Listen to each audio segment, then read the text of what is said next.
তোমরা কি পেঁয়াজ রসুন ছাড়া এত টেস্টি আলু পনির কখনো খেয়েছো? একবার ট্রাই করতেই হবে। তো বন্ধুরা, আমার চ্যানেলে সবাইকে নমস্কার, সবাইকে স্বাগতম।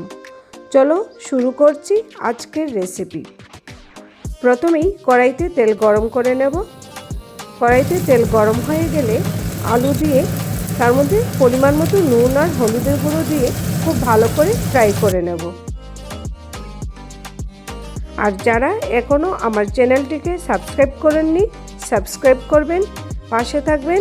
আর ভিডিওটি যদি ভালো লেগে থাকে অবশ্যই লাইক, কমেন্ট আর শেয়ার করতে একটুকু ভুলবেন না। তো এইদিকে দেখুন কথা বলতে বলতে আমার আলু ফ্রাই হয়ে গেছে। আর এইদিকে আমি ওই একই তেলের মধ্যে পনির হালকা করে ফ্রাই করে নেব।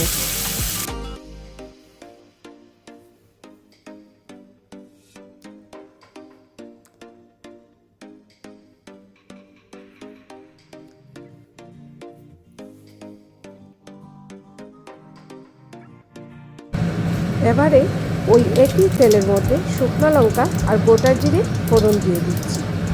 তার মধ্যে হলুদের গুঁড়ো, কাশ্মীরি লঙ্কার গুঁড়ো, কাঁচা লঙ্কা বাটা, জিরে ও ধনে বাটা দিয়ে আমি মশলাটাকে খুব ভালো করে কষিয়ে নেব। এরপর টমেটো পেস্ট দিয়ে খুব ভালো করে কষিয়ে নেব।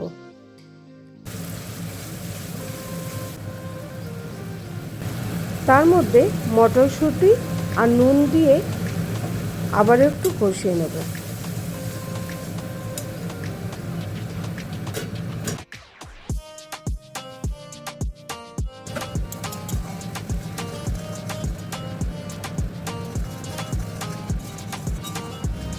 খুব ভালো করে কষানো হয়ে গেছে।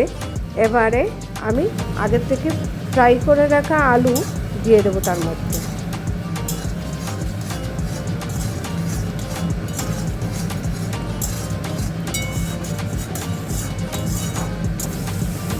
আর পরিমাণ মতো জল দিয়ে দেব। দিয়ে খুব ভালো করে মিশিয়ে নিচ্ছি। এবারে ফ্রাই করে রাখা পনির দিয়ে দেব।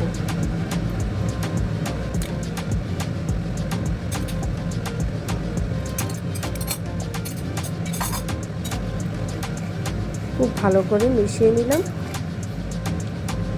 এবারে ঢেকে রেখে দেব। যখন দেখব রান্নাটা পুরো কমপ্লিট হয়ে গেছে তখন উপরে কসুরি মেথি ছড়িয়ে নামিয়ে নেব। আশা করছি আমার ভিডিওটা তোমাদের ভালো লেগেছে। আর ভালো লাগলে অবশ্যই লাইক, কমেন্ট আর শেয়ার করবে। আর চ্যানেলটা সাবস্ক্রাইব করতে একটুকু ভুলবে না।